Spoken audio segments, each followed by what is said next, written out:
você está entrando na área de transferência da Gigahertz. 362º episódio, patrocinado pela Firmou Consultoria e pelo Backblaze. Apoiado pelos... Tem que arranjar um novo nome, né? Gigahertenses.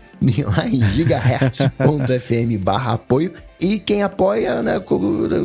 Tem benefícios, tem perks no apoio? Tem. E, aliás, antes de qualquer coisa, obrigado a todo mundo que foi lá nessa semana e passou a apoiar. Tanto pessoas que estavam lá no PicPay, pessoal migrando também a partir do Apoia-se. Quando vocês fazem isso, vocês também ajudam mais ainda a gente. Mais detalhes sobre isso no futuro. Mas foi muito legal ver vocês ao longo dessa semana se tornando ou novos apoiadores ou realinhando o apoio de vocês. E tem vantagens e terá mais vantagens. A gente vai falar sobre isso aos pouquinhos aqui enquanto a gente deixa tudo pronto. Nesse momento, quem vai lá em gigahertz.fm/apoio passa a receber semanalmente o e-mail com o link da nossa gravação aqui. Já vai até você, ao invés de você ter que ir atrás disso toda quarta-feira. E recebe, horas antes da publicação do episódio, o link para enquete, essa assim, exclusiva mesmo de quem apoia, para ajudar a dar o pitaco ali em qual tem que ser o título de cada episódio. E em breve, mais novidades para quem apoiar, mas vai ter mais coisa e vai ser mó legal.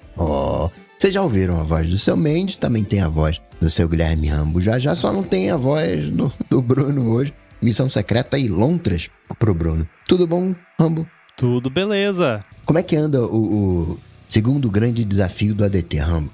Olha, eu não sei. Quem sabe é quem tá fazendo coisas pra ele. Até essa semana no Olá Mundo, a gente conversou lá sobre isso, deu uma cutucada no Boom pra ver se ele se anima a fazer alguma coisa também. Que recentemente ele lançou o PyStats pra macOS Tiger. O PyStats é pra gerenciar, né, o Pi-hole, e ele lançou uma versão PowerPC e Intel Universal para macOS Tiger. Então, se alguém aí tem um device com macOS Tiger ainda, agora pode baixar lá. Daí eu falei, faz um negocinho aí no macOS Tiger com as coisas da Gigahertz. Vai ter de novo aí o link nas notas do episódio pra galera acessar lá a nossa documentação da API e aprender a mexer no conteúdo da Gigahertz, fazer alguma coisa divertida com isso, em algum device diferentão, antigo, enfim, o céu é o limite. Como é que é Rosetta ao contrário? Porque foi o que ele fez, né? Ele pegou um negócio novo e jogou lá pra trás. Bluseta, sei lá. O que a Apple não tem de nome, né? Aquele Mega Ultra e Blaster Ultimate 2. Ela tem de repetir nome, né? Tem o Apple TV, que nunca se sabe o que é. Né? Se é aplicativo, se é produto, se é serviço. E esse o binário universal, né? Que tem 2 binários universais. Tem o PowerPC Intel e tem o Intel ARM, né? Em vez dela chamar de Universal Binary 2 ou alguma coisa do tipo, não. É o binário universal para os dois. Pois é. É a escola Google de consistência. A Apple bebeu dessa fonte também. Agora, Mendes, você estava curioso em relação ao Sujinho, né? Se já aceitava cartão. O Humberto Santos disse que lá no Sujinho, em São Paulo, agora aceita que é uma hamburgueria. Aceita débito, vale refeição e vale alimentação. E pro desespero dele, o vale refeição vem como flash, né, no crédito. O Sujinho é curioso, né? Que tem o bar mesmo e na frente do outro lado da Consolação tem hamburgueria. Então, aparentemente, na hamburgueria já aceitam cartão de crédito. Estão agora no nosso século. Mas no bar mesmo, o tradicionalzão lá, eles ainda estão só aceitando o dinheiro, que é curioso. Isso foi das nossas conversas aqui sobre métodos de pagamento, etc. Eu fiz aqui um comentário que eu não sabia se o Sujinho era o último bastião aí de só usar dinheiro ou se ele também já tinha cedido a tecnologia. Aparentemente na hamburgueria é uma coisa, lá no bar mesmo é outra. Esses dias eu passei no Brás, aqui do Rio de Janeiro, lá no centro do Rio, e aí fui fazer uma compra com um chinês. Chinês nem Pix, não, só dinheiro vivo. Só acredito em dinheiro vivo, 0 Pix. Incrível. E sobre os lenços umedecidos, né, do Needs e Zeiss, o Douglas Sanches já usou os 2 e prefere o da Needs. Os lenços são mais macios e limpam com mais facilidade. Os da Zeiss são mais porosos, apesar de não riscarem as telas e lentes. A sensação na hora de esfregar é ruim. O lenço seca muito rápido e, dependendo do estado da tela ou da lente, tem que usar mais de um. Não dá para fazer aquela né? Na semana passada tinha uma corrida, né? Que você fazia, você limpa todas as teclas, a tela do Mac, mais meia tela de meia lente de óculos. Mas aqui tá restrito o uso dos eyes. A Needs é uma marca de farmácia pouco conhecida, mas todos os produtos deles que o Douglas usou são muito bons. Pena que só consegue encontrar numa rede de farmácias específica. Eu até passei numa farmácia essa semana. É que eu não presto atenção na marca da farmácia. Eu preciso de alguma coisa, eu vou lá, entro e compro, né? Então, não sei diferenciar entre elas. Mas tinha lá da marca Needs, eu até mandar foto pra vocês. Falei, que coisa besta, né? Mandar foto. Eu desisti. Mas então deve ter sido isso, porque aparentemente é uma marca específica da Drogasil. Então, acho que eu estava na Drogasil. E é aquelas coisas, né? Uma farmácia do mesmo grupo de outra.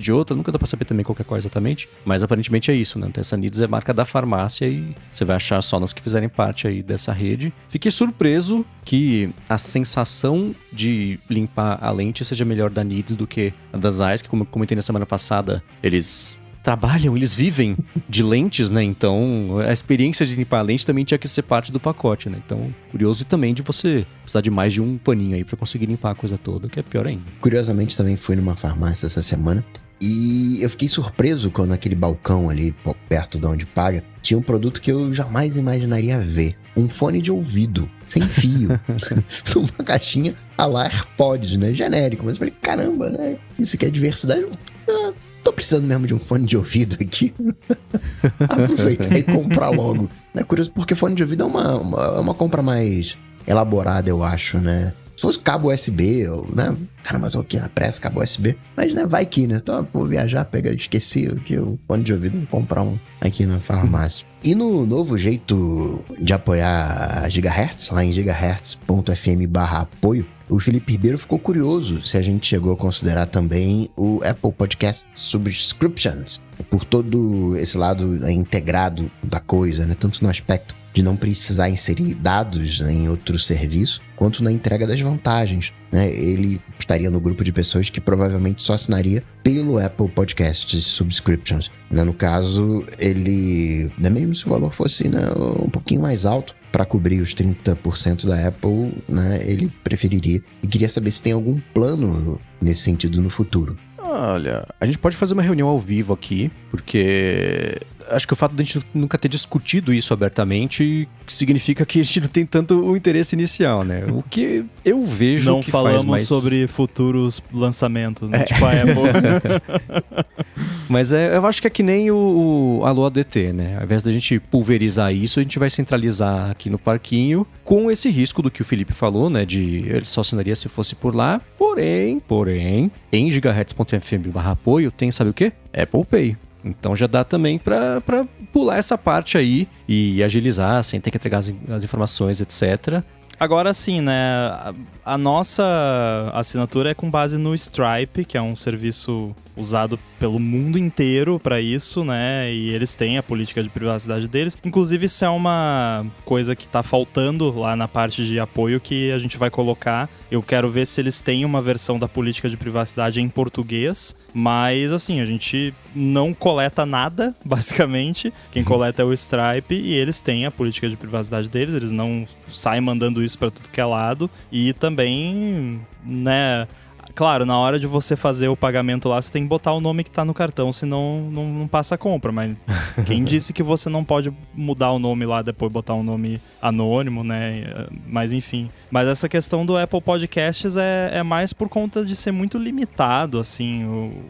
Eu não sei, provavelmente já tem, mas eu nem sei, por exemplo, se tem uma API que daria pra gente bater lá pra ver se, né, a pessoa tem assinatura, e aí a gente teria que ter uma abstração para conseguir saber quem é assinante com base em N serviços que pode assinar. Exato. E eu sou só uma pessoa. E por enquanto só tem eu fazendo desenvolvimento de coisa da Gigahertz, então tem que ser tudo o mais simples possível e o Stripe foi a plataforma que nos permitiu isso. Ah, por que não usa... como é que é? Tem um que todo mundo faz propaganda lá de assinatura. Memberful. É porque essas coisas sempre tem muito mais recurso do que a gente precisa e acaba sendo muito mais complexo do que ter uma parada simples, né? Porque a parte complicada que é cobrar dinheiro das pessoas, o Stripe faz pra gente, né? Aí o resto é relativamente tranquilo com a infraestrutura que a gente já tem. E aí se fosse adicionar mais o Apple Podcasts, a questão é que nem todos os benefícios são você ter acesso a um feed diferente. E aí os que não são isso, teria que ter uma forma de você, né, fazer o redeem lá desses benefícios sem você estar lá no Stripe, que é a nossa plataforma de assinatura. Então, infelizmente é muito trabalho que a gente não consegue fazer agora, mas não quer dizer que no futuro, né, se a coisa crescer, a gente não possa fazer. Mas essa questão de não querer, aí, sei lá, você não compra em nenhum site, tipo, online, nunca, né? Ou, sei lá, né? Só compra in-app purchase. Vai fazer um pedido no iFood, tem que ter in-app purchase pra pedir. Mas tem o Apple Pay, né? Que é uma boa. Aliás, pra usar o Apple Pay tem que usar no Safari, tá? Esse é um ponto importante, porque teve uma pessoa aí, que tava testando, e aí, nossa, mas eu ativei o Apple Pay, por que não aparece o botão do Apple Pay? Porque eu tava testando no Chrome, né? É por isso que não apareceu o Apple Pay. Então, se quiser usar Apple Pay, usa no Safari. Né? E assim, o principal seria isso, né? A gente ter 2 lugares para administrar a mesma coisa, puxar os e-mails dos 2 lugares para poder passar, mandar newsletter, etc. Então, ia dobrar um trabalho que nesse momento a gente está com apoio que é literalmente para ajudar a manter tudo no ar, né? Então, mais pra frente, dependendo também da quantidade de apoios, né? Conforme isso for crescendo por conta própria, aí dá pra gente analisar essas coisas mais laterais da expansão dele. Mas nesse momento vai ser lá por meio do gigahertz.fm/apoio. E uma outra coisa, né, que o pessoal perguntou, né? Teve algumas perguntas sobre os complementos disso, né? O Wagner falou, curti a integração com o Apple Pay e também curtiu a lontrinha agradecendo o apoio, né? Quem assinou viu a lontrinha. Spoiler. Ele falou que tal uma coleção de camisetas com esse mascote super fofo de modelo. O mascote eu não sei, camiseta é uma coisa que a gente pode estar aí nas cartas. Camiseta é fornecedor de camiseta boa e que não seja cara, barata não vai ter, mas que não seja muito caro é um problema, né? Então, quem tiver, manda pra gente isso, porque é uma dica bem valiosa, porque geralmente é assim, né? Vai sair, sei lá, 80, 100 reais com aquela que é toda plastificada, que você lavou 3 vezes, acabou, né? Pra ficar muito, muito boa, não vamos, né, vender ou fazer camisa de 200 paus, não compensa de nenhum lado, né? Então, tá nos planos, não a lontrinha, mas é uma outra coisa também. E uma terceira coisa é o seguinte, né? O Guilherme, mas a gente também falou assim, sobre ter a minutagem de capítulos também no podcast. Isso já entrando, por exemplo, lá que ele tá no YouTube agora, né? Você consegue assinar direto o podcast lá pelo YouTube. Tem um outro app também que não tem suporte aos capítulos do MP3. E o Guilherme falou, tem a possibilidade aí de colocar a minutagem dos episódios nas notas do próprio episódio? Ele falou que o Castbox não tem a opção de capítulos, mas ao clicar na minutagem, ele avança. Ele falou que facilitaria muito, e de fato, facilitaria muito essa parte, mas seria um passo a mais para a publicação de cada episódio. Então, uma coisa que eu e o Romo talvez estávamos conversando é o seguinte, né? Todo mundo que usa o Castbox, se quiser mandar esse e-mail pro Castbox, fala, escuta, vocês não podem, por favor, dar suporte a capítulos que tem desde os anos 90 em MP3?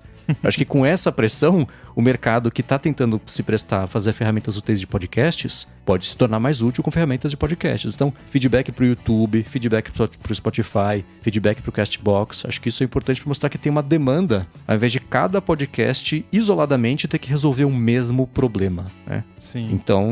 e a gente tem meio que uma política, que acho que a gente já comentou aqui, que a gente não faz concessões de mudar a forma como a gente publica as coisas para agradar um serviço específico de podcast, ou um app específico, ou 2 ou 3 apps específicos. A gente segue o padrão de podcast, que é o feed RSS, do jeito que Deus criou, quer dizer, a Apple criou. E aí, porque se a gente for começar a fazer concessões para cada player que tem alguma coisa que foge do padrão, complica, porque aí, por exemplo, se a gente botasse a lista de capítulos na descrição, ia ficar suja a descrição. Toda a descrição você vai lá, tem a lista de capítulos, mas já tem os capítulos no arquivo MP3, que 99% dos players de podcast já lê e já mostra. E aí a gente vai botar essa informação e se atualizar o arquivo, daí tem que atualizar a descrição também, né? Que já aconteceu de publicar o episódio e tá errado ali o título ou o timing ali tá errado, tem que subir de novo, né? Então, geralmente culpa minha.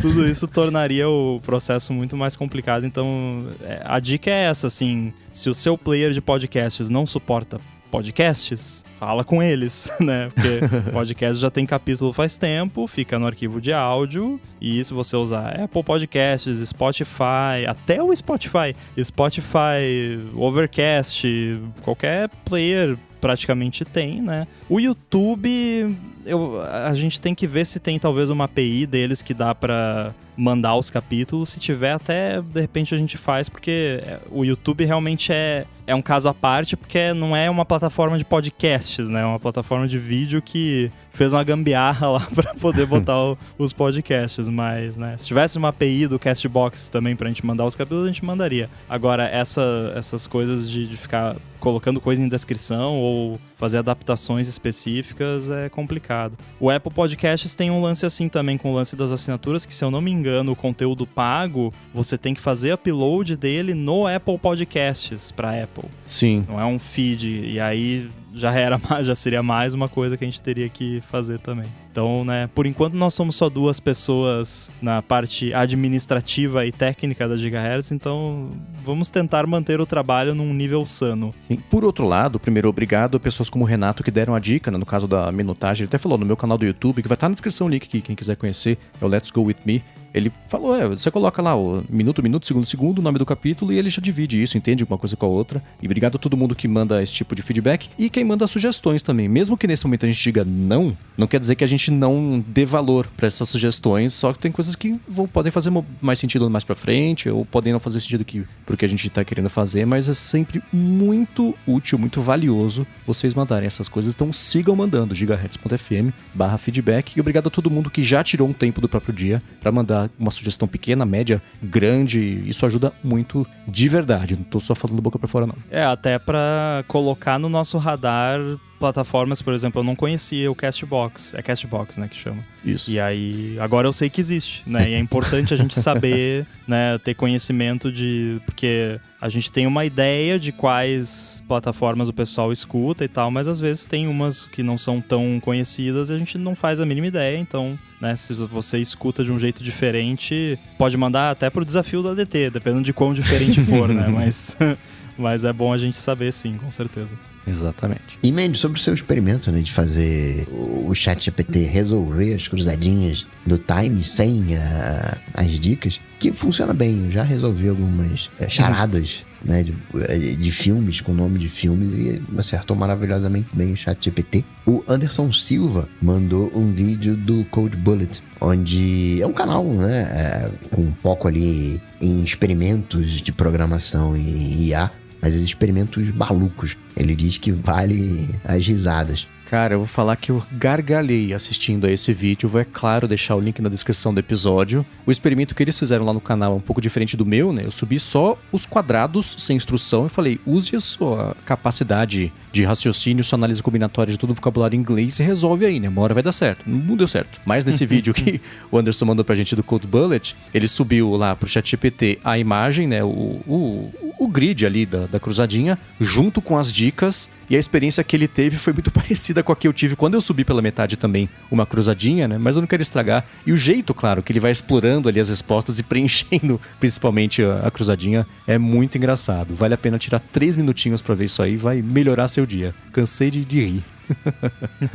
Sobre o papo das IAs retornarem pra gente que nossos pedidos estavam fora dos termos de uso, o Jonas Marques tinha uma enorme dúvida se os pontos de travamento para que a IA fizesse ou não a ação solicitada pelo usuário estavam aplicados direto no algoritmo. E ele levou 3 minutos para descobrir que não. Ele pediu pro ChatGPT e pro Copilot desembaralharem números de cartão de crédito que estavam embaralhados de acordo com um algoritmo específico, e o ChatGPT se recusou a fazer e o Copilot topou. Então ficou claro que o Copilot não tem a superfície, né, que considere isso nocivo.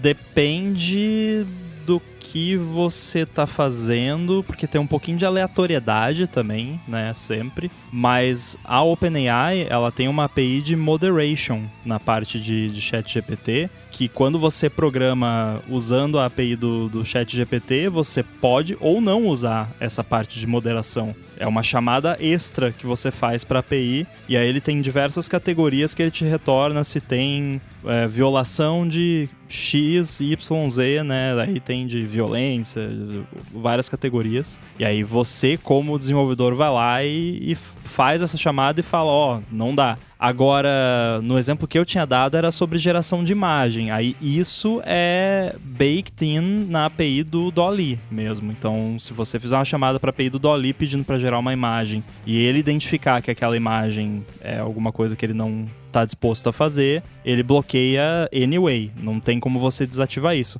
Claro que a Microsoft tem uma parceria especial com a OpenAI, de repente eles têm lá um toggle que eles podem desligar a segurança do modelo, né? Eu já não sei, mas pelo menos nessa parte de geração de imagem que eu saiba, faz parte lá da API do DALL-E e ele bloqueia automaticamente. Mas a parte de chat em si realmente é separado, a parte de bloqueio ou não e a parte do chat, então você tem como chamar o chat lá e não ter bloqueio nenhum. O Jonas, ele faz ainda um outro comentário, mas antes, tirar aqui um minuto do episódio para falar da Firmoo Consultoria, que está patrocinando mais esse episódio do ADT. A Firmoo oferece serviços de contabilidade consultiva e gestão financeira, e ela é especializada em startups, desenvolvedores e empreendedores, profissionais liberais e pequenas e médias empresas. Então você que está agora, no começo do ano, aproveitando para abrir sua empresa, ou desenrolar alguma pendência da vida PJ do seu CNPJ e tudo mais, a Firmoo resolve. Ela vai além de oferecer serviços de contabilidade do dia a dia e atua como uma mentora financeira para você e para sua empresa. E a gente aqui na Gigahertz conhece bem isso porque foi graças ao serviço de paralegal da Firmoo que a gente conseguiu lançar a rede no ano passado sem nenhum problema ou atraso na parte de contabilidade, na parte burocrática também da abertura da empresa, né, o que foi uma coisa inédita. A Firmoo, né, conhece as melhores estratégias para você abrir e manter a sua empresa sempre de olho na economia de custos, nos tributos certos para cada categoria e por aí vai, né? Especialmente na área de TI.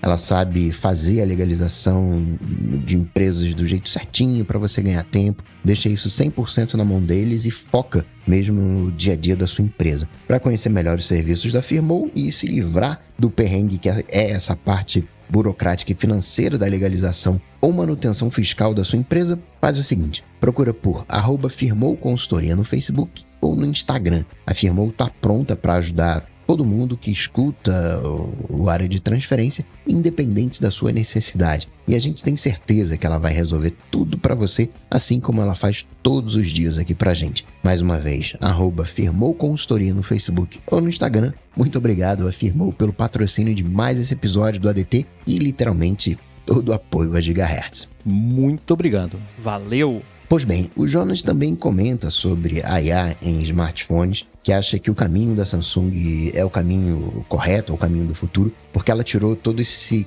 campo de prompts, né, que nem todo mundo sabe usar. É verdade, a gente não sabe nem filtrar por data nos resultados do Google.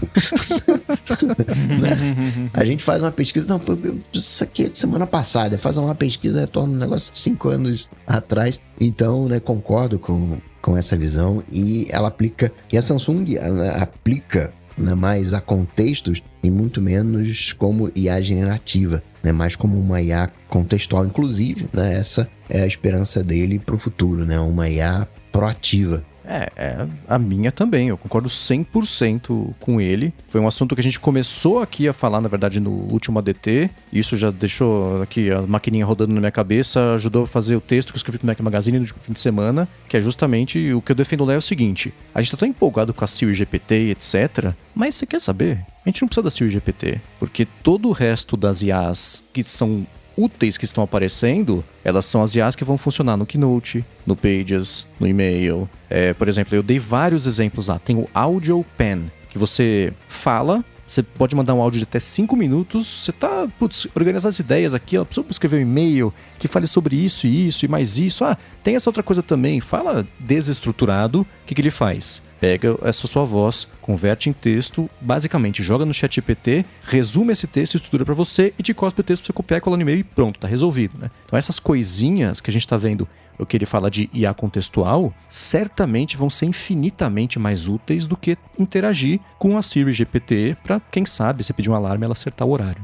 Então, o Ramo até comentou, né, já pensou, e é até provável que chegue no WWDC e não tenha Siri GPT? Faz sentido. Porque, primeiro, isso demora mais tempo do que a Apple, que acordou para isso no passado, para fazer direito. No caso dela, tem o lance de privacidade, que ela sempre foca bastante, de segurança, não quer fazer alucinar, o que é meio impossível hoje em dia com esses LLMs. Então, o Google até fez uma coisa legal, lançou um estudo esses dias que o LLM gera a resposta, ele pega a resposta, joga de novo na pergunta, aí ele analisa isso e dá uma nota de confiabilidade que ele próprio tem na resposta, tipo, 90% acho que tá certo. É um jeito, né? Mas a Apple não vai fazer isso. Então, o que eu defendo no texto é, esquece esse GPT, vai ser relativamente inútil frente a todos os outros jeitos que tem de incorporar IA onde a gente já tá, onde a gente já usa. Que é o que a Microsoft está fazendo no Windows, que é o que a Samsung está fazendo lá no Galaxy também, que é o que o Jonas falou, né? É uma IA contextual muito mais do que a IA generativa. Por que o ChatGPT ele faz um monte de coisa? Porque ele só tem ele.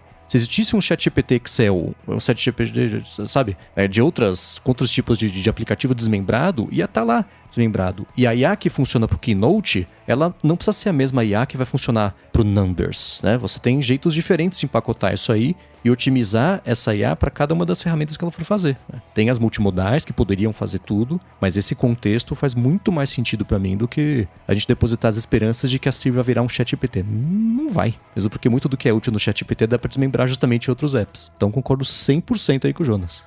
Eu já defendi isso aqui sobre até o meu uso, pelo menos na minha ideia de uso disso em projetos para usuário. E aí é essa questão de, se você for pensar, o ChatGPT que você usa lá, que você escreve, ou qualquer chat com AI hoje em dia, é como se fosse o computador antes da UI, da interface gráfica, antes do Macintosh. Então é uma linha de comando, porque eu já comparei várias vezes aqui você conversar com essas AIs com programação, porque na prática é só que, em vez de você estar digitando um código, você está usando linguagem natural. Mas tem todos, é cheio de truquezinhos. Eu tava mostrando pro Mendes ontem um negócio que eu tava fazendo, que tipo, você falava que, se você fizer caprichar bastante, você vai ganhar um bônus de $10. Botava isso no final da mensagem, a resposta ficava melhor. Porque, tipo, se isso não é programação, eu não sei o que é, porque eu não vou pagar um bônus, a AI não vai receber nada, não é uma pessoa, mas é um truque, é um código que você bota que melhora o resultado. Então é exatamente isso, a gente tem atualmente a linha de comando, que é o ChatGPT, que são esses chats com as AIs, e agora a gente está começando a ver a interface gráfica disso, que é esse lance da Samsung, de integrar contextualmente nas ferramentas e tudo mais. O lance que o Felipe comentou aqui no chat, né, que o que ele mais gosta lá do S24 é esse lance de gravar um áudio, resumir em tópicos, e que se tiver isso no iOS 18 ele já vai ficar mais do que satisfeito. Eu também, cara, se tiver isso, poxa, já é melhor do que nada, né, que é o que a gente tem agora. Nada, tá. Tem o machine learning pra caramba nos sistemas da Apple, só que não tem nada generativo ainda. E aí a gente vai ter, provavelmente, alguma coisa mais generativa. E eu espero que eles integrem de uma forma contextual e mais interface gráfica do que linha de comando, né? Já pensou que legal você, no Shortcuts lá, falar, cria uma automação pra mim, e aí você bota lá, aí você arrasta um bloquinho e você só escreve, esse bloquinho faz isso. E aí ele faz o que você escreveu pra ele fazer? É óbvio que não vai funcionar assim, né? O Shortcuts não funciona nem sem AI, não vai funcionar com AI, mas...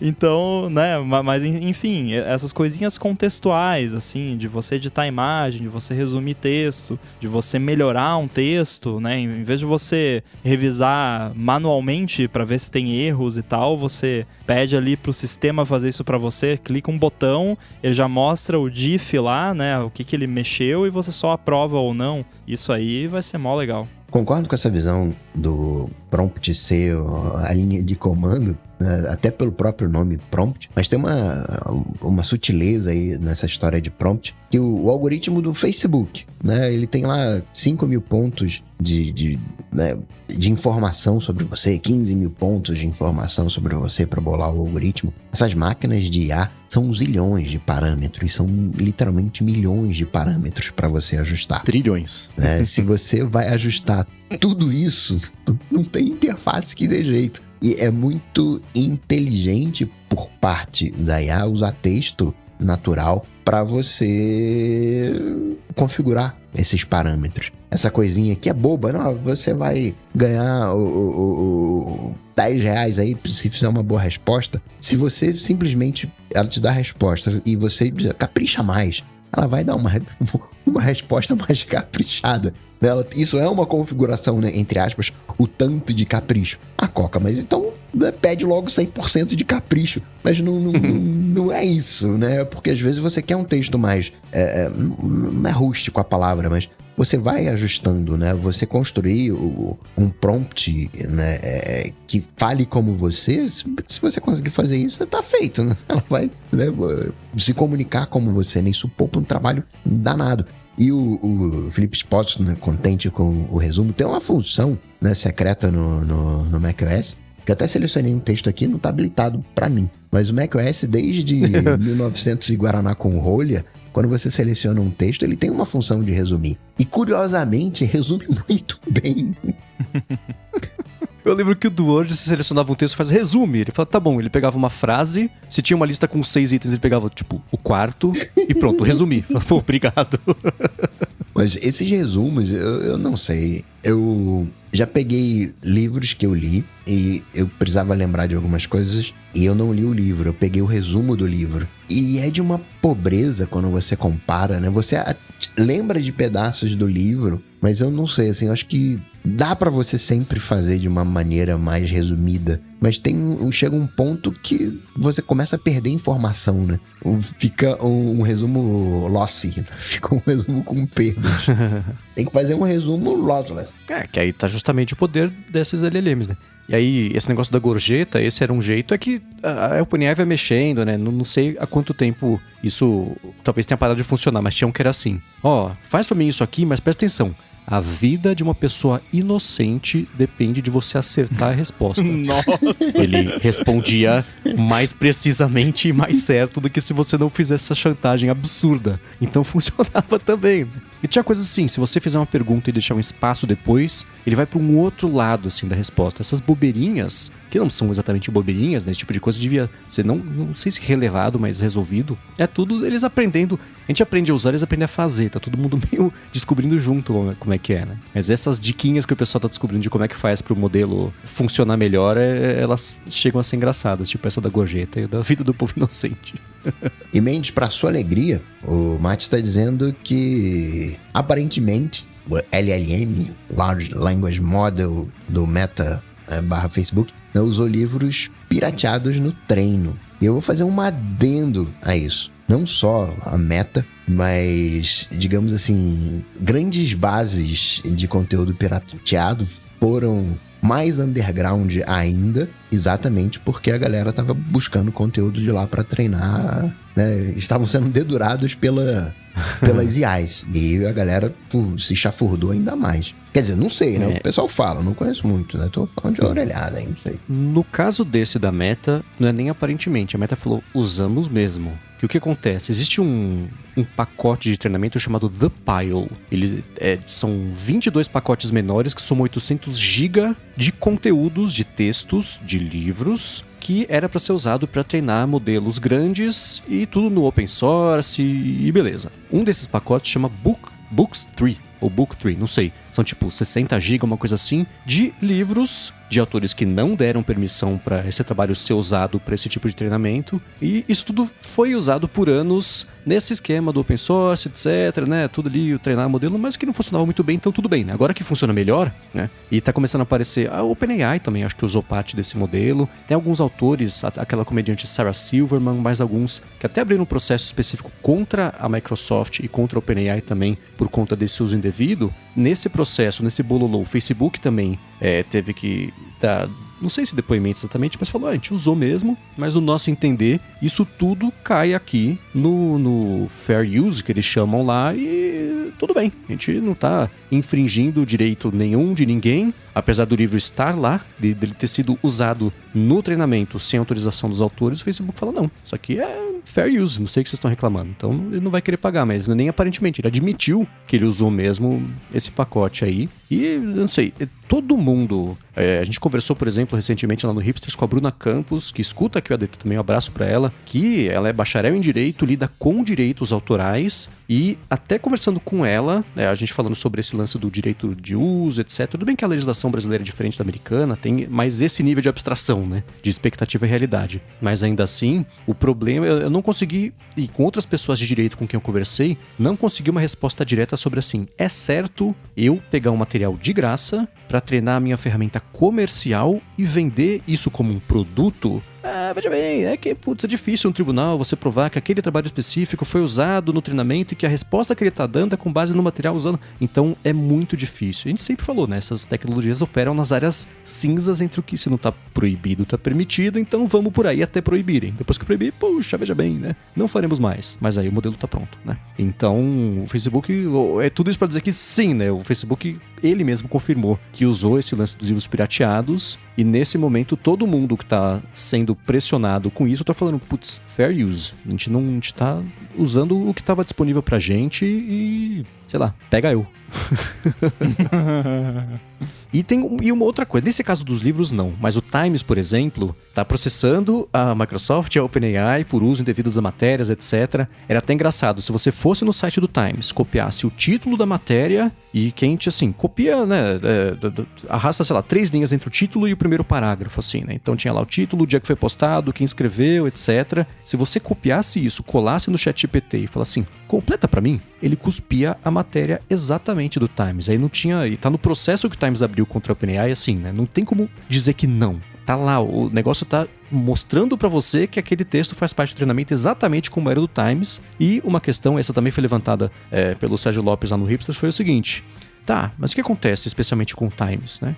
Eles postam uma matéria, isso é replicado no mundo inteiro. Então, pode ser que a OpenAI não tenha mesmo pego o texto lá do site do Times, copiar e colar tudo que tá lá, mas pegou de um monte de lugar da internet, um deles pode ser alguém que replicou a matéria do Times e isso foi parar no bololô de dados. Então, não tô falando que é o caso do Facebook específico, que eles falaram que usaram esse Bookstree, mas tem mais esse problema, né? Se você tem um volume gigantesco de dados que pegou de onde você conseguiu encontrar, mesmo que você tire do índice ali o site do Times, as matérias, por terem sido replicadas à exaustão na web, podem acabar caindo no modelo do mesmo jeito, né? E é o mesmo argumento de, os sites, os sistemas de recomendação indicam conteúdos inapropriados, etc. E os sites falam, putz, não tem como controlar isso, eu não sei, a gente tá treinando melhor, que é um problema muito difícil pra resolver, né? Então vale lembrar disso também, né? Quando a gente vê essas acusações de roubo do texto, podem até ter tentado fazer certo, mas é um volume tão grande de dados que... E aí deveria caber a eles controlar isso, mas... Enquanto eles não forem legalmente obrigados, eles não vão fazer.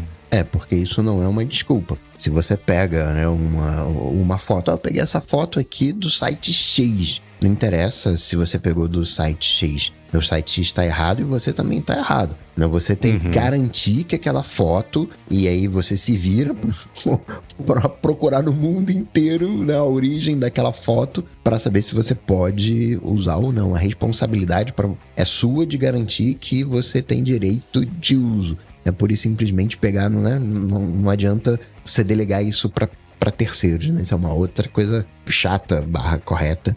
Né, que tem que levar em consideração nesse bololô hahaha. É toda a questão da seção 230 que a gente já discutiu 300 vezes e não chegou a uma conclusão, porque não tem. Né? É a mesma coisa. Você vai fazer o quê? Você vai pegar todo mundo e botar lá para esmiuçar os 1 trilhão e 700 bilhões de parâmetros? Teria que ser assim. Mas nenhum juiz vai obrigar que isso aconteça, pelo menos por enquanto. Enquanto as empresas não forem obrigadas, puxa, desculpem, vamos trabalhar melhor para na próxima vez não fazer isso de novo. Então, é uma desculpa cansada, mas que ainda funciona. E a outra defesa é assim, tá, se a gente tiver que fazer isso, não tem ChatGPT. Vocês preferem ficar sem agora? Esse é outro argumento que é meio potente a essa altura do campeonato. Não estou dizendo que está certo, mas é o que acontece. E se a IA tem trilhões de parâmetros, quantos aplicativos tem para Vision Pro nesse momento? Spoiler, não são trilhões. A gente resolveu colocar isso aqui na pauta porque tem saído matérias que falam, por exemplo, sobre como a Netflix resolveu não fazer o aplicativo dela para o Vision Pro. Tem vários outros aplicativos também famosos que já ou confirmaram que não vão fazer um app, que não estão trabalhando num app nesse momento sobre isso, ou que nas investigações lá, até do Felipe, do pessoal do Night5Mac, não acharam na lista de coisas que estão relacionadas já de que vão ter no Vision Pro, e muito da reação do pessoal foi assim, porque isso é... primeiro que o desenvolvedor não teria como fazer o aplicativo e testar e garantir que a qualidade tá bacana, o que é uma coisa na qual eu acredito. Se eu tivesse um app que eu não pudesse, eu com os meus próprios olhos e patas digitais testar, talvez eu fosse segurar logo nesse lançamento, justamente porque tem tão pouco app que se ele aparecer e se ele não funcionar direito, queimei meu app, né? E, em segundo lugar, também toda a parte da discussão de a Apple maltratou tanto esse pessoal grande na App Store ao longo dos anos, e aparentemente vai seguir fazendo isso, que eles não se veem mais motivados a fazer esse tipo de coisa. Nesse momento, ao contrário do iPhone, nesse momento, no caso do Vision Pro, o poder tá mais na mão do pessoal que faz os apps para popular essa ferramenta do que do Vision Pro sozinho, né? Vision Pro sozinho vai ser um brinquedo divertido por 40 minutos, a não ser que tenha os aplicativos que não são os nativos da Apple, né? Então o pessoal percebeu que tem esse poder de barganha e a Netflix falou o quê? Eu? Ajudar o Vision Pro? Eu não. Por que eu vou fazer isso, né? Não é nada interessante pro negócio dela nesse momento, que vai ter 40 pessoas com isso pelo mundo, né? Na hora que isso for um driver de assinaturas, etc., acho que vai ser diferente. Mas dentro desse papo todo, existe também uma diferença do que está sendo explicado, do que está sendo compreendido, das possibilidades técnicas, né? Do que dá mesmo para fazer na hora de testar, etc. E eu sei que o Rambo tem opiniões a respeito disso. Antes, só para dar perspectiva, a gente tá com o quê? 2 milhões de aplicativos? Não, eu diria que são mais, não sei. Eu acho é bem mais, retórico? É retórico, é 1.8. Eu achava que era mais. 2022, né, eu meio que arredondei para 2 milhões. E de aplicativos, a gente tá com 150 já declarados pro Vision Pro, mais ou menos? Se você tá falando, eu acredito. Não sei se é retórica também. Então, aí a gente já começa...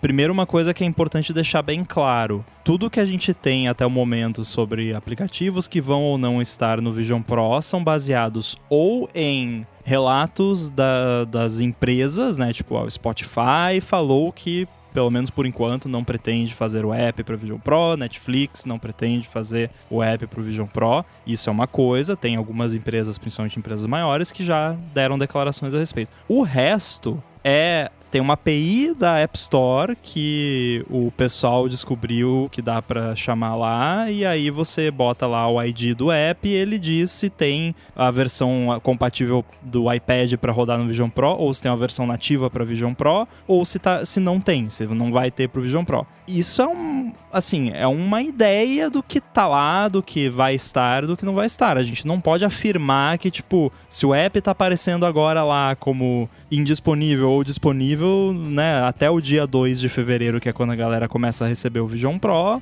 pode mudar tudo, né? Claro que é um excelente indicativo, né? Não tô dizendo que não. E é engraçado porque, contar uma questão de bastidores aqui, mas eu acho que o 9to5Mac foi a primeira publicação que começou a verificar isso, porém o Felipe tava checando lá e eu lembro do pessoal falando lá, não vamos publicar nada porque falta muito tempo ainda e pode mudar muito o que a gente tá vendo aqui até... E foi bom que eles fizeram isso, porque eu lembro que na primeira vez que a gente olhou, Spotify ainda tava habilitado no Vision Pro. Aí, sei lá, 2 dias depois, tava desabilitado. Então foi bom não terem publicado mais cedo. Então, só pra explicar que, assim, isso é tudo baseado em informações limitadas que nós temos até agora. E aí, tirando essas empresas que afirmaram categoricamente que sim ou que não, as outras...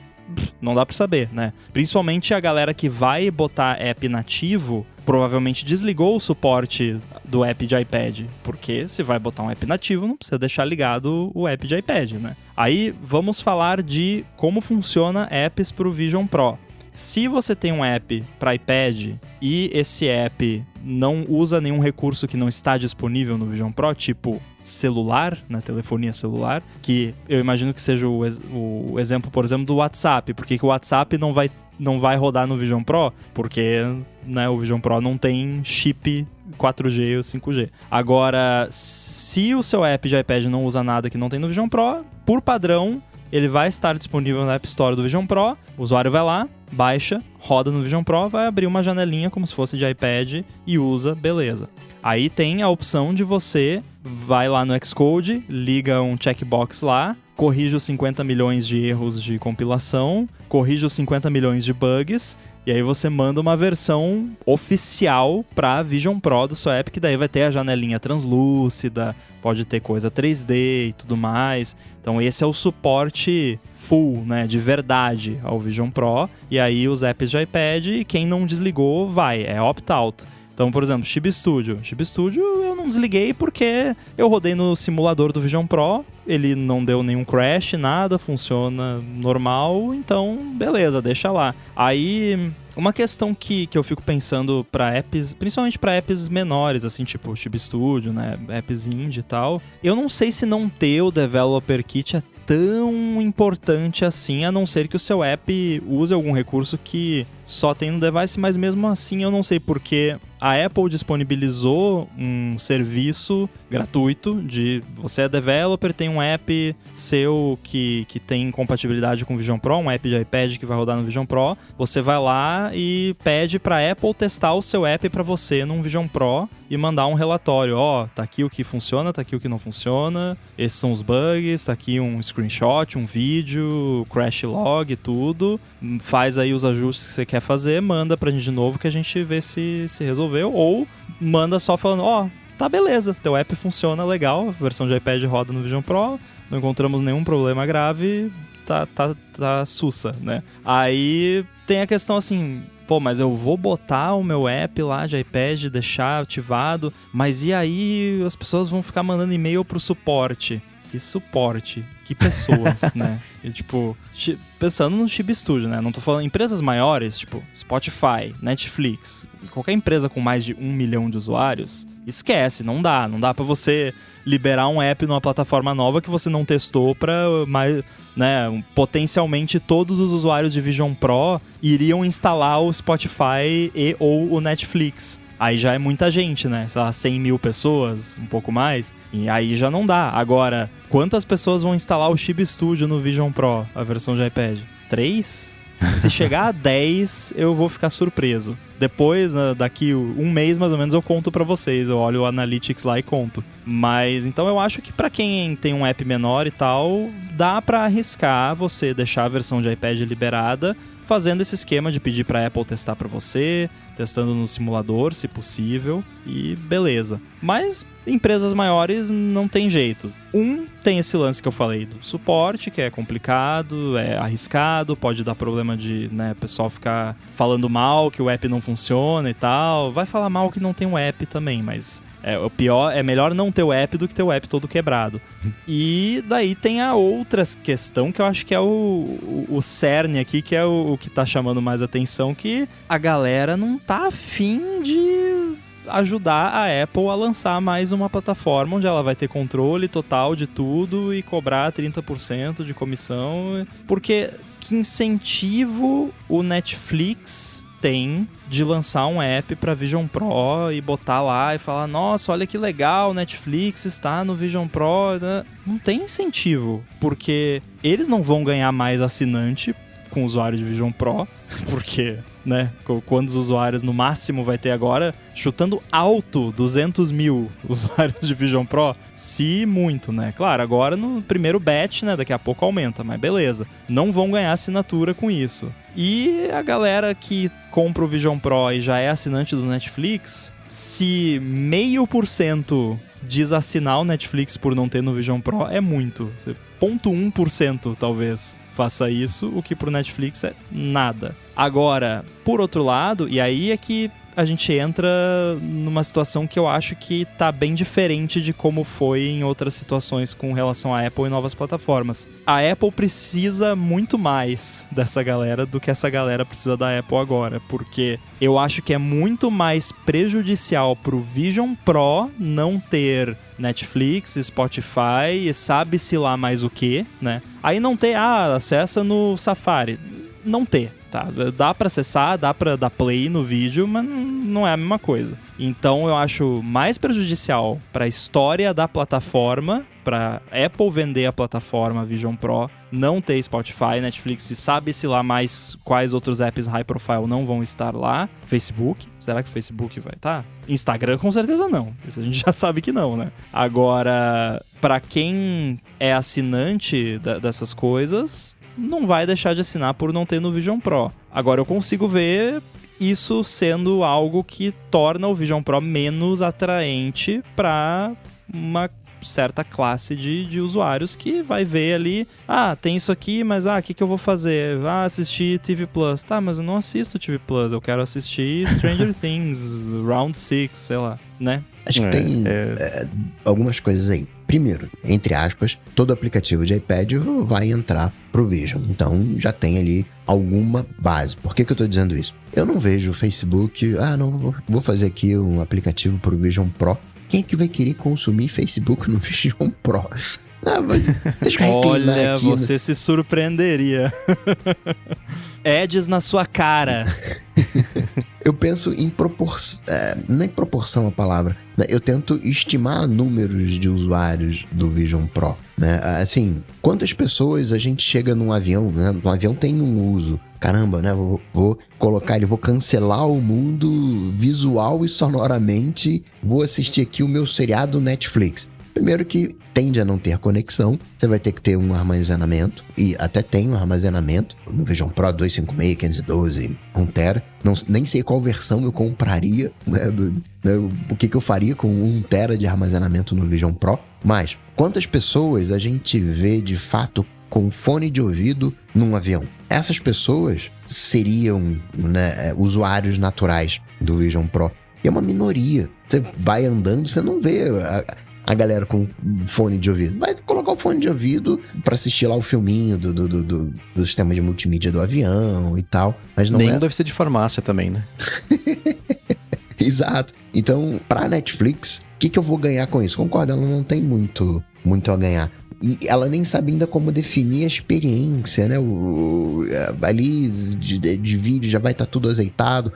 Os próprios aplicativos, né? Antes de realizarem sua versão específica pro Vision, né? Como é que vai ser a minha experiência de uso, né? Como é que vai ser o meu usuário? Como que o meu usuário vai consumir esse meu produto? É uma experiência altamente individual. E sim, o smartphone ele é individual, a gente consome a timeline de maneira individual, mas parte do Vision é um consumo que naturalmente é com outras pessoas. Como é que isso funciona? Então tem uma série de problemas para resolver antes de você fechar uma versão, que não vale a pena esses grandes players se arriscarem agora. Ele pega lá um serviço de streaming pequenininho, se ele quiser fazer alguma graça, ele faz. E assim mesmo vai estar competindo com o TV Plus, que não tem como competir, vamos combinar aqui. Não tô falando que a qualidade do TV Plus é melhor ou nem nada disso, mas que eles têm todo o acesso a fazer a melhor experiência possível. Eu preciso primeiro consumir o TV Plus para saber o que dá para fazer e como fazer, para depois... Então, nesse primeiro momento, vai ser bem sofrível essas experiências específicas, né? Porque a gente ainda nem sabe como é que vai usar o Vision Pro. Inclusive, breaking news. Acabei de conferir aqui e eu não sei o que isso quer dizer, mas dá pra gente inferir alguma coisa. Eu fui verificar a compatibilidade de alguns apps de novo, usando aquela API que eu comentei pra vocês.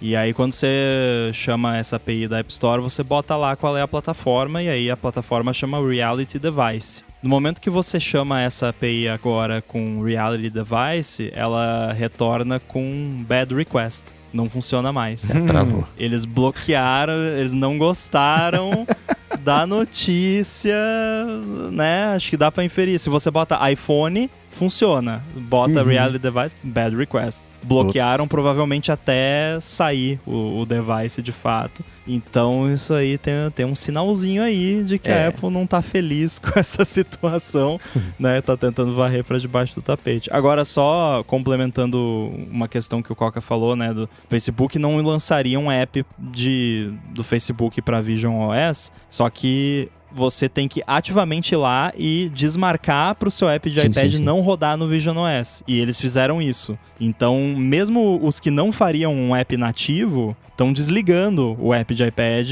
como... Não, isso diz muita coisa, né? Tipo, não queremos que o nosso app rode nesse negócio. Aí tem a questão de compatibilidade, de não poder verificar direitinho e tal, que a gente falou. Porém, alguns já falaram explicitamente na mídia que não, realmente a gente não vai estar no visionOS. Um deles foi o Netflix. Acho que o Spotify também chegou a falar de fato que não vamos lançar nada pro visionOS. É louco porque durante essa conversa eu fiquei fazendo um paralelo com como a indústria fonográfica se sentiu primeiro salva e depois presa à Apple com o lance da iTunes Store, as músicas cada uma $1, etc. E quando a gente começou a falar especificamente sobre, a gente digo assim, a comunidade que debate tecnologia, sobre quando a Apple ia lançar o Apple TV Plus, que os estúdios tentaram não repetir os mesmos erros estratégicos e ceder muito às regras da Apple para fazer conteúdo, disponibilizar conteúdo, vender para ela como é que ia ser, etc. E é engraçado que essa mesma sensação que a indústria fonográfica sentiu lá atrás é o que eu vejo hoje o mercado de desenvolvimento sentindo hoje. Tudo bem que a Apple falou assim, não é que o que ela quis dizer assim, né, quando lançou a App Store, esquece a iTunes Store, a gente não vai ditar as regras de nada, vocês põem o preço que vocês quiserem, vocês fazem o que vocês quiserem, pagam 30% e tá tudo certo, né? Então hoje é o pessoal de desenvolvimento que reclama que não, as regras são muito restritivas, a gente tem que jogar de acordo com as regras dela, a gente é super limitado, não pode fazer nada, se a Apple não gostar de alguma coisa, tira a gente lá, que era justamente o que a indústria fonográfica falou lá atrás, lá em 2000 e tanto lá que saiu o iTunes Store. E é a mesma situação agora com a Apple dependendo desse pessoal todo para dar motivo pro Vision Pro existir. Foi o que eu comentei no começo, que o poder de barganha, ou de influência, o poder, né, mudou bastante, né? Agora ela tá meio na mão do pessoal que ela passou a última década aí. Eu vou colocar entre aspas maltratando, mas explorando é muito feio, maltratando não foi exatamente isso, mas afastando, né? Criando uma situação cada vez mais combativa em coisas que ela poderia ter cedido. O que me faz pensar, por exemplo, na matéria que saiu hoje lá do Wall Street Journal, falando sobre como ela deve anunciar quando for lá o sideloading da Europa, etc. Eu vou deixar o link na descrição aqui. Então, tudo isso rolando meio ao mesmo tempo. É uma situação que ela certamente não gostaria de estar, mas ela não soube escolher as batalhas, né? O lance da Europa tá acontecendo ao mesmo tempo do lance do Vision Pro. E essas coisas estão muito relacionadas, né? Mas aí eu acho que entra o que o Ramo falou. O que a Netflix só vai ganhar? Eu aposto que se a Apple estivesse lançando um produto que tivesse a perspectiva de vender 10 milhões de unidades, seria um outro cenário. Mas não é.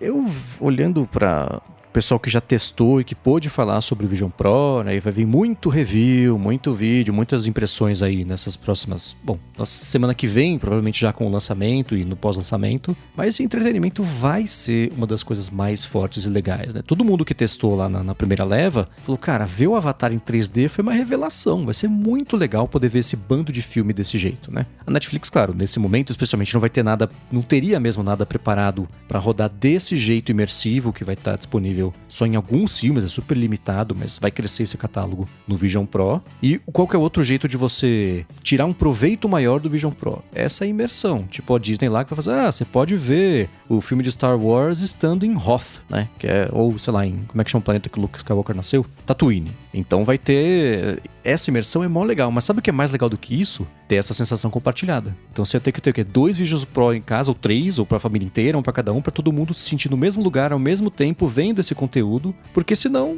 não é que perde a graça, mas é ser que nem os podcasts, o pessoal comenta, nossa, eu pus lá na cabeça, foi muito legal, era como se eu estivesse lá, e o som, e etc. Você fala, tá, bacana, que bom pra você, né? Então se você não puder ter essa atividade compartilhada de ver coisas, que é a coisa mais normal do mundo pra quem mora em famílias, né? Você assiste, senta no sofá, deita na cama e vê uma coisa com alguém, né? Então, se não puder compartilhar essa sensação com essa pessoa, mata um pouco o propósito. Então, eu acho que o entretenimento vai ser gigantesco. Não agora, mas a hora que ele passar a ser maior, aí sim a Netflix vai eu acho que vai... Não é que vai ficar sem opção se não fazer um aplicativo, mas aí sim vai valer a pena porque... pode ser até um jeito, para você ver vídeo 3D, agora vai custar R$6, que eles adoram aumentar o preço de tudo, né? Então pode ser uma coisa assim, né? Mas tem que ter massa crítica, senão não justifica mesmo. Concordo com a visão, só fazendo uma ressalva, existe um consumo pessoal de mídia. A gente não consome podcast em caixa de alto-falante, a gente consome no fone de ouvido, é um consumo individual. Sim. TV, existe o consumo de TV em família, ponto. Existe o consumo de TV individual, galera que consome no iPad, né, que não tem, né, muito adolescente. Claro que tem adolescente gamer e, né, aquela coisa toda, mas tem muito adolescente e gente que mora sozinha que optou por não ter televisão, que assiste lá no notebook, que assiste lá no iPad, mas sim, são, entre aspas, né, indivíduos que, né, fazem esse consumo, mas também tem esse consumo em família, né, pessoas dentro da família que fazem esse consumo individual, e aí na hora de compartilhar, tira o fone de ouvido, entrega o fone de ouvido, enfim, né, só detalhando um pouco mais o contexto, mas concordo. Existem infinitos jeitos de consumo, né? Sem dúvida. Mas só nessas situações em que, mesmo que você tenha o Vision Pro, você não vai usar pra fazer isso, porque você não vai sentar no sofá do lado de alguém com quem você mora, bota o negócio na cabeça, ao mesmo tempo você dá play na TV ou no iPad da pessoa, para que vocês possam ver, tipo, ver filme no avião, quando você tá com alguém, que você dá play ao mesmo tempo e pausa ao mesmo tempo, alguém no banheiro ou passada. Então, é cretino, né? Dá muito trabalho, né? Então, são esses atritos mesmo que eu penso de dia a dia. Tem uma coisa chamada SharePlay, né? Mas mesmo assim é diferente, né? O Sim. legal dele é a imersão. Eu vou ficar aqui em Tatooine e você vê nessa nossa TV velha aí, OLED de 65 polegadas. Pode ser a TV mais legal do mundo, mas não é imersivo, né? Podcast não é imersivo também, né? Tem essa diferença do contexto do que você vai consumir. O negócio dele ser imersivo, pessoal, eu penso, por exemplo, que eu vi aplicativo de escrita. Você quer se colocar escrevendo, sei lá, um livro que se passa no interior de uma floresta fechada. Você acessa no app lá, florestafechada.vision Pro. E você tem lá o texto pra escrever dentro da floresta, se sente ali dentro, assim. Isso deve ser legal pra caramba. Isso Bota sim pode ser uma coisa nisso. imersiva. Já pensou? Você tá escrevendo um livro épico lá e à medida que você vai escrevendo, as cenas vão surgindo ao redor de você, assim. Legal, Olha aí hein? uma ideia de graça aí, ó. Eu acho que ia custar um pouco caro o processamento. Aí esquentar, não pode esquentar, né? Enfim, o resumo da ópera, acho que é que todo mundo percebeu que é pra estar dependendo desse tipo de trabalho e falar, então tá bom, esquenta minhas costas e esquenta a sua. Como é que é? Não sei se tem esse termo em português, uma mão lava a outra, sei lá, né? Nesse momento ninguém se vê motivado mesmo pra fazer, porque não tem público e vai ser mais um jeito de você se amarrar às regras que já faz 15 anos que falam, pode não ser tão pesado assim. Muito bem. Alô, ADT, mas antes, tirar um minuto aqui para falar sobre o Backblaze, que está oferecendo 15 dias de teste do serviço de backup deles para quem escuta aqui o podcast. Quem escuta o ADT já sabe que a gente vive falando sobre a importância de se ter bons backups, e não só aquele backup do seu iPhone no iCloud, mas sim um backup completo do seu Mac ou PC, preferencialmente num lugar físico diferente do seu, que possa te salvar caso aconteça alguma catástrofe. E é por isso que existe o serviço de backup do Backblaze. É assim, você instala o Backblaze no seu Mac ou PC, escolhe se quer um backup total da máquina ou se quer excluir alguma pasta, dá até para escolher fazer backup de todos os seus HDs externos que estejam conectados nele também. Daí para frente, o Backblaze fica rodando em plano de fundo sem afetar o desempenho do computador. Ele aproveita aqueles momentos em que você não está trabalhando, quando a banda da sua conexão está mais livre, e vai mandando o seu backup para a nuvem. Isso tudo é customizável, você pode até definir um limite máximo de velocidade de transferência e configurar a criptografia ponta a ponta, se quiser, com um backup feito. Se acontecer alguma coisa, você pode recuperar todos os seus dados fazendo download pelo Backblaze na web, ou então pedindo para eles enviarem um HD externo via FedEx. Aí é só devolver o drive em 30 dias, que eles devolvem o custo do HD. Um diferencial bem grande do Backblaze é que o serviço de backup deles é ilimitado de verdade, e os planos custam $9 por mês, ou $99 por ano. Aí você economiza $9, ou então $189 a cada 2 anos. E aí você economiza o equivalente a 3 meses. Então, para conhecer melhor o Backblaze e fazer backups ilimitados no seu Mac ou PC, faz o seguinte: acessa ghz.fm/backblaze-adt, tem link aqui na descrição também para facilitar. Com esse link você vai ter 15 dias para testar o serviço sem nem ter que colocar o cartão de crédito. De novo, ghz.fm/backblaze-adt, link na descrição. Muito obrigado ao Backblaze pelo apoio a esse episódio do ADT e a toda Gigahertz. Valeu! Muito bem. Alô, ADT, resgatados lá de gigahertz.fm/feedback. O Contente tá com uma dúvida ou talvez um desespero. Na semana passada, o Mac dele, um MacBook Pro M1 com 512 GB de armazenamento e 16 de RAM, travou na tela de login. Aquela barrinha que carrega, né? Que é triste aquela telinha, principalmente depois que você atualiza para uma nova versão. Aquela que você fica com o dedinho assim pra ver se a barrinha tá andando, né? Ou bota o cursor do mouse em cima. Quem nunca, né? Vamos ver se isso tá andando, né? Para o mouse ali pra medir. E não saiu de jeito nenhum, ele reiniciou, modo seguro, nada. Resolveu fazer uma instalação limpa e aí travou de novo na mesma tela. Alguma ideia pra debugar? E aí ele dá uma dica, né? Eu tenho AppleCare nele. Ah, então você leva lá no AppleCare e manda eles debugarem pra você. Olha, tá estranho isso aí, né, Coca? Assim, você pode ir lá nos logs no console, lá, e você vai ficar perdido, não vai conseguir entender nada. Tem até alguns aplicativos que facilitam essa decodificação, mas é chatinho pra você achar. Pode ser qualquer coisa. Tem aqueles testes que você faz de hardware, que talvez possa te dar uma dica direta. Você tá com uma falha na placa de vídeo, ou qualquer coisa desse tipo, né? O diagnóstico de hardware. Mas você falou a palavra mágica, você tem AppleCare, né? Uma vez, eu posso ter participado desse projeto ou não, mas um big programa de TV, na época que aceitava votos por SMS, né, que tinha os números, e tudo aquilo é contabilizado por computador, né, então tinha lá um computador que fazia geração dos caracteres. Não vai o Joãozinho, deu 39%, aí vai o Joãozinho correndo pra equipe lá, gráfico, coloca aí 39%. Aí o diretor fala, não é 39 não, quem ganhou foi o outro. Não, tudo isso é automatizado, mas enfim, nem todo mundo vai acreditar nessa história. E aí a gente tava usando, eu não, né, porque eu não participei desse projeto, mas tava usando o hardware 3000 e tava dando falha. Aí a gente não, né? Os caras lá reviraram. E a última tentativa era, cara, isso é problema de hardware. Aí a gente ligou, entre aspas, né? Não era... quer dizer, os caras ligaram lá pro AppleCare, que não era AppleCare, porque não era Apple. E o cara falou assim, vocês estão usando o 3000 pra fazer geração de caracteres, eles não estão homologados pra isso.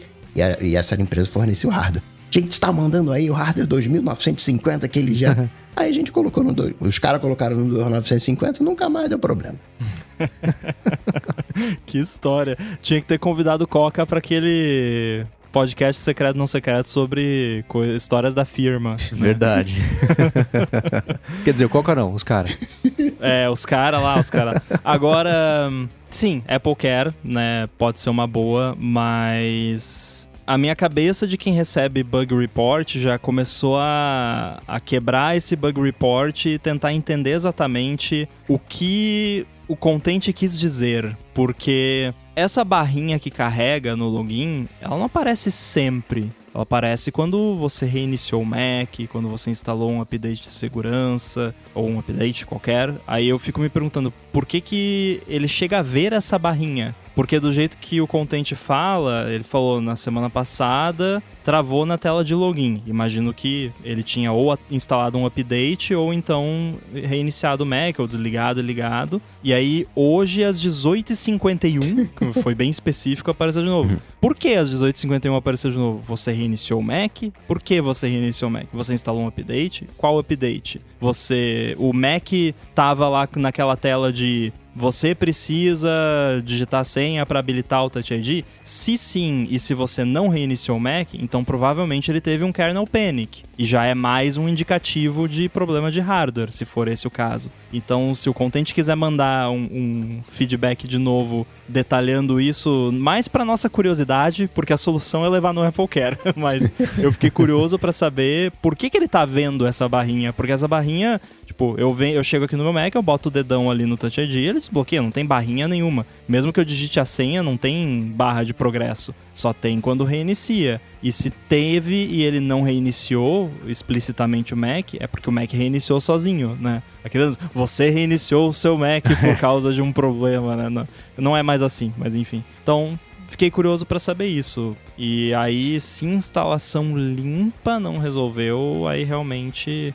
aí, de novo, a minha cabeça de debugger já ficou naquela de... O que quer dizer uma instalação limpa? Foi uma instalação, você só reinstalou o Mac no macOS, isso não faz diferença nenhuma em M1. Tipo, você vou reinstalar o macOS, não muda nada. Tipo, não faz diferença nenhuma, porque já é tudo isolado. Então não percam tempo reinstalando o macOS em Mac M1 ou até Mac com o chip T2, né? Mac Intel com chip T2, porque já é tudo separado o sistema dos dados do seu usuário. Então, se tiver alguma coisa ferrando o seu Mac, tá na sua partição de usuário lá, dos seus dados, e se essa partição continuar lá do jeito que tava, vai continuar ferrando mesmo você reinstalando o macOS.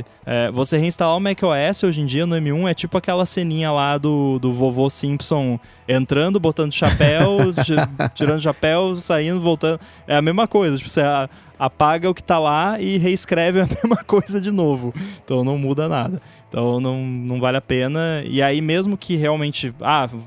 zerei tudo. Zerar tudo não zera NVRAM lá, que é o que fica lá, coisas internas do hardware, do sistema e tal. Não zera também se você fez Migration Assistant e tem alguma preferência lá que tá ferrando tudo. Pode ter migrado a preferência que tá ferrando tudo de volta. Então é qualquer. E se fosse se ele estivesse usando e aparecesse a tela preta da morte, né, ele comentaria, né? Não, apareceu. Então é curioso realmente. Não tem mais a tela preta no Apple Silicon, né? Pra mim, eu já tive kernel panic no Mac Apple Silicon e não apareceu a tela preta. Ele só reinicia e aí depois que reinicia, que você faz login, ele fala que teve um kernel panic e aí mostra, você pode ver lá o crash log. Eu tentei achar aqui rapidinho, eu não consegui encontrar. Então talvez não tenha mesmo. Porque antigamente era uma tela preta com um quadradinho cinza escrito em vários idiomas, assim.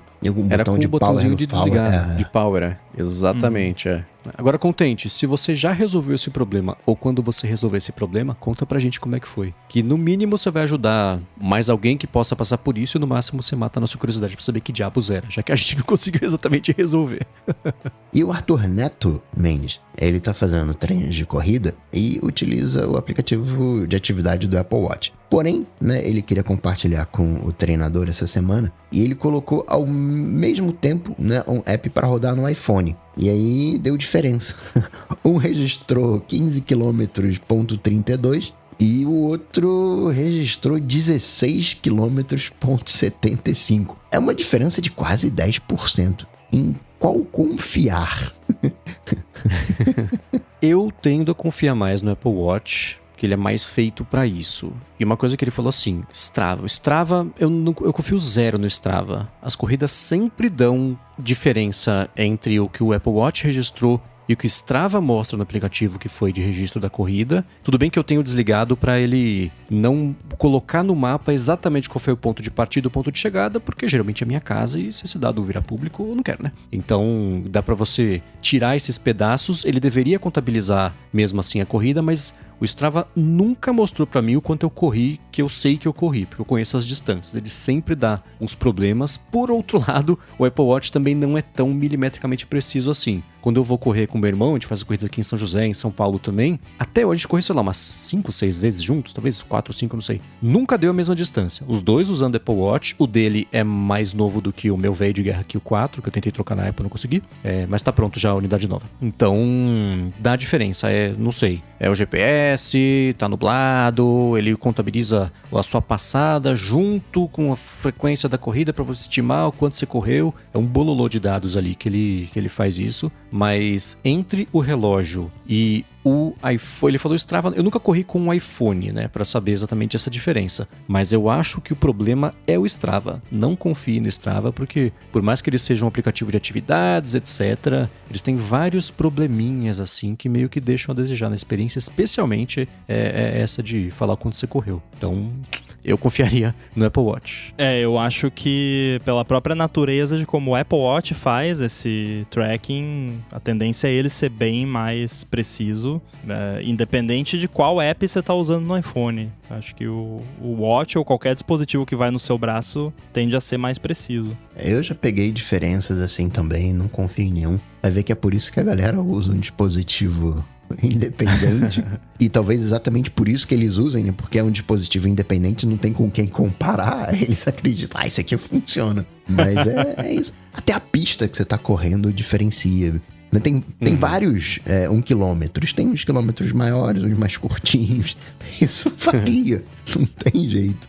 Uma coisa que eu percebo que o Apple Watch, que é o velho, pelo menos, ele se perde, é se você corre meio que em círculos no espaço curto, por exemplo. Preciso atravessar um semáforo, mas tá fechado. Eu fico correndo pra lá e pra cá no lado que eu posso, na faixa de pedestre, até abrir e poder atravessar a rua. E eu faço um movimento circular, né? Fico literalmente correndo em círculos esperando o semáforo abrir. Nesse caso, ele não contabiliza direito essa distância que eu tô percorrendo. Eu percebo que quando eu tenho que fazer isso, versus quando eu não tenho o que fazer, ele buga ali. E dá pra ver que ele conta errado qual foi o ritmo de passada. Geralmente, se eu tô correndo em círculos ali, na mesma velocidade que eu corro linearmente, ele conta como eu demorei mais pra percorrer aquele percurso. Então, tem um pouco disso. Tem que ver também como é que foi o percurso que você fez, Neto. Mas ainda assim, eu volto à teoria original de que quem bugou foi o combo Strava, principalmente, mas com o iPhone.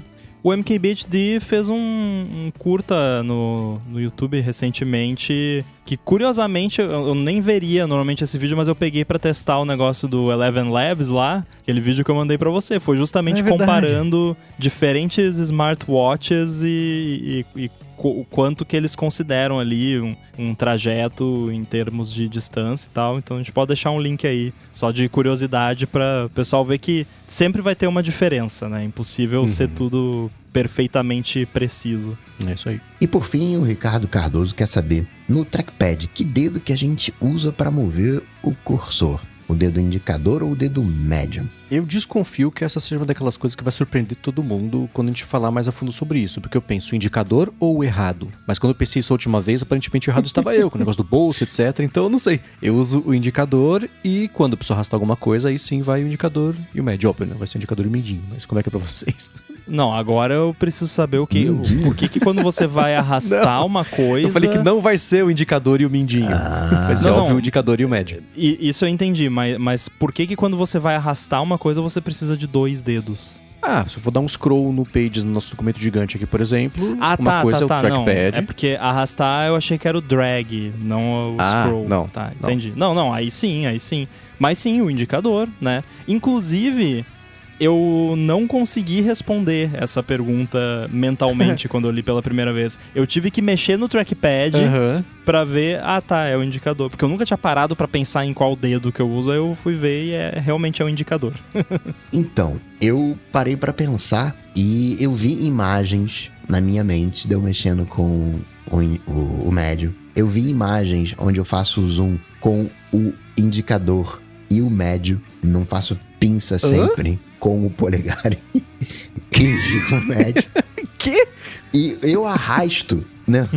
Tem que arrastar com 3 dedos. Eu arrasto com o polegar, o indicador e o médio. Ah, meu Deus. Não. Acho que o meu polegar é trocado com o médio, sim, sei lá. Que loucura, Coca. Mas tenta fazer. Tenta, arrasta com os 3 primeiros dedos, o polegar, o médio e o indicador. É gostoso. Eu tentei, a janela foi parar que eu não vi nem onde foi. Não deu certo. Viu como é que arrasta rápido?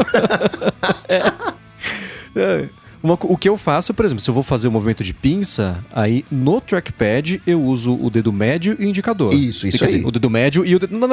Você tá me confundindo. O dedo médio e o dedão. Eu não uso o indicador e o dedão. Aí é muito antinatural pra posição que você tá lá no trackpad. Pra mim faz mais sentido isso. Mas quando o Ricardo perguntou, instintivamente eu pensei, eu uso o dedo médio. Aí eu falei, não, isso é verdade, não, eu uso o dedo médio, o indicador, né? Então tem essa quebra de expectativa, mas Coca, que doideira que você mexe. É tudo bizarro. Tudo bizarro. Olha o jeito que você descreveu. Tudo bizarro. E salve o comando zero. Cada informação que ele deu, eu arregalei mais o olho. Eu acho que considero tudo bizarro. E para fazer esse teste aqui, saudações aí ao Command Zero que volta ao zoom normal, porque o zoom do meu peixe foi embora. O Command Zero é lindo. Eu uso também. E sabe onde ele é ótimo? No Google Docs. Porque o Google Docs, sempre que você vai dar zoom em alguma coisa pra aumentar ou diminuir o texto, ele dá o zoom na janela, aí você dá o zoom out, ele troca só o texto também. O Command Zero reseta quando ele entra nesse loop maluco aí. A hora que você abre a mão, como é que fica a posição da sua mão em relação ao trackpad? Você tem que fazer uma manobra pra ficar cômodo você abrir assim, não? Você tá fazendo, a hora que você dá o zoom, você tá com o trackpad, aí você dá o zoom. Pra abrir o dedo, você tem que corrigir a posição da sua mão, do seu pulso, não? Não. Coloca 2 dedos na palma da mão.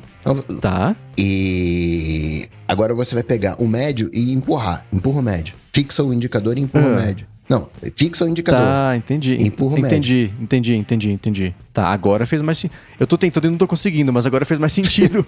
Porque eu tava abrindo os dois, como se fosse abrir as duas pernas, assim. E você tem que fazer uma força pra conseguir fazer isso e corrigir a posição da mão, né? É porque eu tenho toques que eu faço no trackpad para determinadas ações. Então eu fixo, é normal fixar o indicador, né? Usar ele de apoio. Então aí, né? Nossa, eu tento fazer isso com o indicador fixado e abrir só o médio e não vai. Ele não entende que eu tô fazendo um movimento de pinça assim. Que loucura, Coca. Vou tentar fazer só pra ver o que acontece. Né? Pode dar um ler danado. Muito bem. Agradecer aos feedbacks que vieram lá de gigahertz.fm/feedback, aos apoiadores gigahertz.fm/apoio, aos patrocínios, Firmou Consultoria, Backblaze, ao Edu, que faz toda essa mágica acontecer. E para falar com os senhores, @_inside no mastodon.social, Guilherme Rambo 2 no Instagram e também no Threads. Inclusive, eu publiquei no meu Instagram aquilo que eu comentei que estava fazendo, usando o ChatGPT, o Dolly, que demorou semanas para fazer, que é um compilado de e se a Pixar fizesse um filme sobre cada estado do Brasil. Então tem um reel lá no meu Instagram para quem quiser ver, a gente vai deixar o link aí nas notas. Ficou muito legal, por sinal, parabéns. Pela paciência para ter conseguido fazer todos eles ficou bem bacana, ficou muito bom. Nossa, sim, precisou de muita paciência. Para falar comigo, MVC Mendes lá no Threads, no Instagram também, apresento aqui na Gigahertz sua fonte toda segunda-feira com o Felipe Espósito. Nessa semana também, quem participou lá, de mandar um abraço para Adorno ao vivo. O José Adorno participou do podcast, ficou bem bacana, abraço para Adorno. E também participou da área de trabalho com a Bia Kunz, toda quarta-feira aqui na Gigahertz. Para Alura, eu participo do Hipsters Fora de Controle, que sai toda sexta-feira no feed do hipsters.tech. E eu escrevo todo sábado pro Mac Magazine, nessa semana, como eu disse, sobre Siri GPT e será que precisa mesmo? Vai ter link na descrição. Para falar comigo, vocês sabem, só lá no Google, bater Coca-Tech que a gente troca uma bola, ou no Instagram, no @coca.tech. Tudo dito e posto, a gente volta semana que vem. Tchau, tchau. Valeu.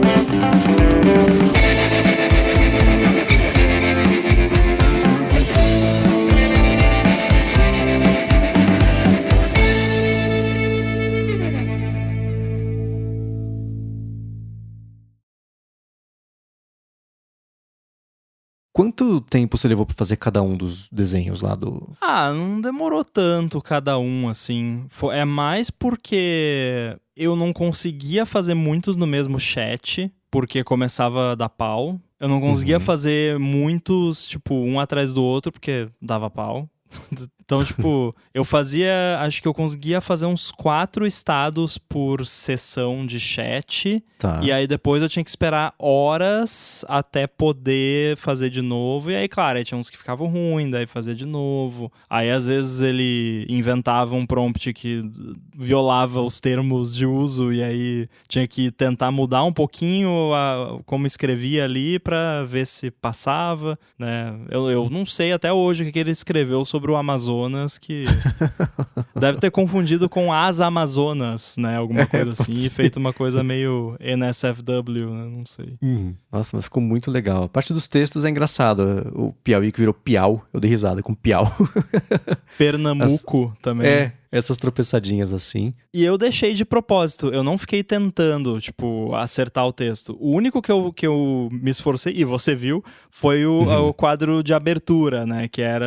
Que primeiro eu tentei escrever, fazer ele escrever, e se a Pixar fizesse um filme sobre cada estado do Brasil, eu sabia que isso não ia dar certo, não deu, foi um desastre. E pior que assim, você via a tentativa e a estilização do texto tava linda, só que tava escrito tudo errado, mas aí eu consegui fazer ele escrever os estados do Brasil, depois de umas 5 tentativas, ele escreveu isso certo, e aí eu usei. Agora, os nomes dos estados em si, eu deixei como tava.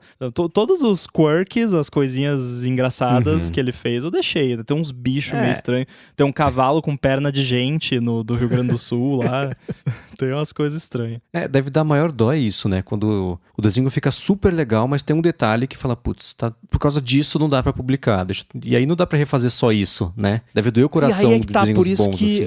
Eu tô gostando muito de Stable Diffusion, porque Stable Diffusion dá. Você gera lá uma cena lá de uma pessoa e tal, tá perfeito tudo, putz, o rosto, o olho tá meio torto, você vai lá, pinta aquela parte e gera só o rosto, ou só a mão, ou a luz não ficou legal, você pega o Control Net lá, bota um overlay de um negócio branco no lado que você quer que fique a luz, ele reilumina a cena. Eu quero muito que o Dolly ganhe esses recursos, porque a geração do Dolly, por si só, ainda é anos-luz à frente do Stable Diffusion. Assim, eu fiz coisas incríveis com o Stable Diffusion, principalmente fotorrealistas. Assim, eu percebi que o Stable Diffusion, os modelos que eu mais usei estão muito bons para fotorrealismo. Agora, você tenta gerar estilo Pixar? Não fica legal. Né? Cara, Control Net é muito louco. É muito louco. O Dali precisa ganhar isso logo mesmo, né?